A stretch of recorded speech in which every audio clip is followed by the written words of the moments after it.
घबराई हुई लड़की बोली, सर इनके चेक का छुट्टा चाहिए। मालिक ने जैसे ही चेक देखा वह भी सन्न रह गया। उसने तुरंत अपना चश्मा पहन लिया और दोबारा चेक देखा। वह हैरानी से बोला, ये कैसे हो सकता है? फिर उसने लड़की को डांटते हुए कहा, तुमने इतने बड़े साहब को यहाँ क्यों खड़ा कर रखा है? सर मुझे माफ कर दीजिए। अब मालिक का व्यवहार पूरी तरह बदल चुका था। उसके लिए वह चेक किसी जादू से कम नहीं था। जहाँ भी वह आदमी जाता सब उसका खास सम्मान करने लगे। तब समस्या रहने की थी। आदमी बोला, मुझे रहने के लिए भी कोई जगह चाहिए। मालिक ने तुरंत कहा, आप बैम्बोस होटल में रहिए, वो बहुत शानदार होटल है। वहाँ मेरा एक रिश्तेदार भी काम करता है, मैं अभी बात करता हूँ। उसने तुरंत होटल के मैनेजर को फोन किया। जैसे ही मैनेजर को पता चला कि एक बहुत बड़ा अमीर आदमी उनके होटल में ठहरने वाला है, उसने तुरंत पूरे स्टाफ की मीटिंग बुला ली। उसने कहा, उनके कपड़ों को देखकर कोई राय मत बनाना, वे हमारे बाकी मेहमानों जैसे नहीं है। बस इतना याद रखो कि वे हमारे सबसे खास मेहमान हैं। उन्हें वही सेवा मिलनी चाहिए जिसके लिए हमारा होटल मशहूर है। वे अमेरिका के करोड़पति मिस्टर हेनरी एडम है। अब सब लोग बाहर चलो और उनका स्वागत करो। इतना ही नहीं, मैनेजर ने सबसे शानदार कमरा खाली कराने के लिए वहाँ ठहरे एक अंग्रेज रईस को भी निकलवा दिया। रईस गुस्से में बोला, मेरे कमरे में कौन रहने वाला है? मैनेजर ने जवाब दिया, मिस्टर हेनरी एडम, अमेरिका के करोड़पति। रईस हैरान होकर बोला, क्या अमेरिका के पैसे अब इंग्लैंड के रईसों से भी ज्यादा बड़े हो गए हैं? अगर ऐसा है तो इस देश का बुरा हाल होने वाला है। सब तैयारियां पूरी होने के बाद होटल का पूरा स्टाफ बाहर आकर हेनरी एडम का इंतजार करने लगा। मैनेजर ने दूर से ही उन्हें पहचान लिया। वह दौड़कर बोला, गुड आफ्टरनून सर, आपका सामान मैं उठाता हूँ। हेनरी कुछ समझ ही नहीं पा रहे थे। वे मना करते रहे लेकिन किसी ने उनकी बात नहीं सुनी। उन्हें बड़े सम्मान के साथ होटल के अंदर ले जाया गया। मैनेजर बार बार कह रहा था, इस तरफ आइए सर, आपके लिए सब तैयार है। एक कर्मचारी उनका भारी बैग उठाने लगा। बैग इतना भारी था कि वह अकेले नहीं उठा पाया। दूसरा कर्मचारी मदद के लिए आया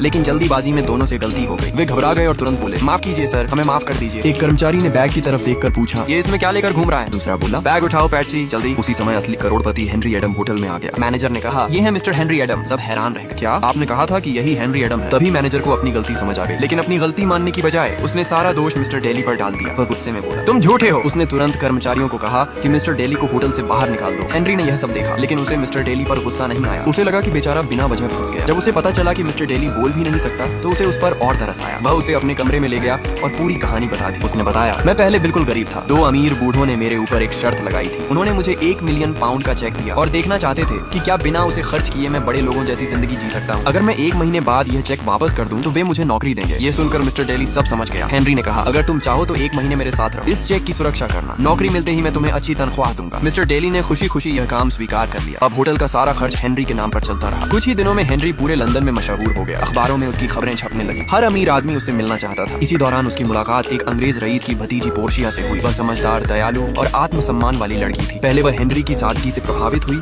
और फिर दोनों एक दूसरे से प्यार करने लगे। एक दिन दोनों अनाथालय की मदद के लिए रखी गई नीलामी में पहुंचे। वहाँ एक खूबसूरत खूनदान की बोली लग रही थी। 80 पाउंड, क्या कोई इससे ज्यादा देगा? हेनरी ने कहा, 82 पाउंड। असल में उसके पास इतने ही पैसे थे इसलिए वह इससे ज्यादा बोली नहीं लगा सका। तभी मंच पर मौजूद महिला ने गलतफहमी में घोषणा कर दी, मिस्टर हेनरी एडम इस अनाथालय को 5000 पाउंड दान देंगे। पूरा हॉल तालियों से गूंज उठा लेकिन हेनरी के पैरों तले जमीन खिसक गई। अब हर तरफ उसके नाम के बिल आने लगे। वह बुरी तरह परेशान हो गया। उसे लगा कि अगर सच सामने आ गया तो सब खत्म हो जाएगा। वह पोर्शिया से भी सच छिपाने लगा। झूठ का बोझ उसे अंदर ही अंदर खाए जा रहा था। इसी बीच अमेरिका से एक व्यापारी उससे मिलने आया। वह बोला, मैं दिवालिया होने वाला हूँ। मैंने अपनी सारी पूंजी सोने की खान में लगा दी है। लंदन का कोई अमीर आदमी मुझ पर भरोसा नहीं कर रहा। हेनरी ने सोचा कि शायद वह उससे पैसे मांगेगा लेकिन व्यापारी बोला, मुझे आपके पैसे नहीं चाहिए, मुझे सिर्फ आपका नाम चाहिए। हेनरी हैरान होकर बोला, मेरा नाम? व्यापारी ने कहा, हाँ, लोग आपको करोड़पति मानते हैं। अगर मैं कहूँ कि आपने मेरी कंपनी पर भरोसा किया है तो बाकी लोग भी निवेश करेंगे। हेनरी ने हामी भर दी। व्यापारी ने उसके नाम पर 20,000 शेयर खरीद लिए। हेनरी की वजह से दूसरे अमीर लोग भी निवेश करने लगे। कुछ ही समय में कंपनी को खूब पैसा मिल गया। उधर हेनरी पोर्शिया को सच बताने की कोशिश कर रहा था लेकिन पोर्शिया को उसकी बातें मजाक लगी। उसे लगा कि हेनरी उसकी परीक्षा ले रहा है। वह नाराज होकर वहाँ से चली गई। तभी वही व्यापारी दौड़ता हुआ आया। वह खुशी से बोला, हम सफल हो गए, ये रहे आपके 16,000 पाउंड का मुनाफा। अब पहली बार हेनरी के पास सचमुच अपने पैसे आ गए थे। लेकिन पोर्शिया ने यह देखकर समझा कि हेनरी ने उससे झूठ बोला था। उसी समय होटल में रहने वाला एक अंग्रेज रईस बदला लेने की योजना बना रहा था। उसने एक नौकरानी से हेनरी का 1 मिलियन पाउंड वाला चेक चुरवाकर कमरे के कालीन के नीचे छिपा दिया। फिर उसने पूरे शहर में अफवाह फैला दी कि हेनरी के पास कोई चेक नहीं है। देखते ही देखते ये खबर पूरे लंदन में फैल गई। जब हेनरी अपने कमरे में पहुंचा तो चेक गायब था। हेनरी बुरी तरह घबरा गया। उसे याद आया कि उसके पास सोने की खान वाले शेयर हैं। वह उन्हें बेचने पहुंचा लेकिन तब तक उसकी बदनामी की वजह से शेयरों की कीमत गिर चुकी थी। व्यापारी चिल्लाकर बोला, अब ये शेयर कोई नहीं खरीदेगा, सब कुछ बर्बाद हो गया। हेनरी हैरान रह गया। उसी समय लोगों की भीड़ ने उसे घेर लिया। ये वही लोग थे जिन्होंने उसके नाम पर शेयर खरीदे थे। सब उससे जवाब मांग रहे थे। तभी असली साजिश करने वाला रईस सामने आया। उसने गुस्से में कहा, अपना चेक ढूंढ रहे हो? वो तुम्हारे कमरे के कालीन के नीचे है। मैंने ही उसे वहाँ छिपाया था। हेनरी ने पूछा, तुमने ऐसा क्यों किया? वह बोला, मुझे तुम्हारे जैसे अमीर अमेरिकियों से नफरत है। कुछ देर बाद उसे अपनी गलती का एहसास हुआ। उसने कहा, मैंने हद पार कर दी, मुझे माफ कर दो। हेनरी ने उसका माफीनामा स्वीकार कर लिया। फिर उसने सबके सामने 1 मिलियन पाउंड का चेक दिखा दिया। चेक देखते ही लोगों का भरोसा फिर से लौट आया। पोर्शिया भी वापस उसके पास आ गई। आखिरकार 1 महीना पूरा हो गया। हेनरी दोनों बूढ़ों के पास गया और उनका चेक वापस कर दिया। बूढ़े ने मुस्कुराकर पूछा, तो बताओ इस पूरे अनुभव से क्या सीखा? हेनरी ने जवाब दिया, मैंने सीखा कि अगर लोगों को यकीन हो जाए कि तुम्हारे पास दौलत है तो बिना एक पैसा खर्च किए भी तुम्हें सम्मान, आराम और हर सुविधा मिल सकती है। बूढ़ा मुस्कुराया और बोला, यही हमारी शर्त थी और तुमने साबित कर दिया कि 1 मिलियन पाउंड का चेक उसे खर्च किए बिना भी किसी गरीब इंसान की पूरी जिंदगी बदल सकता है।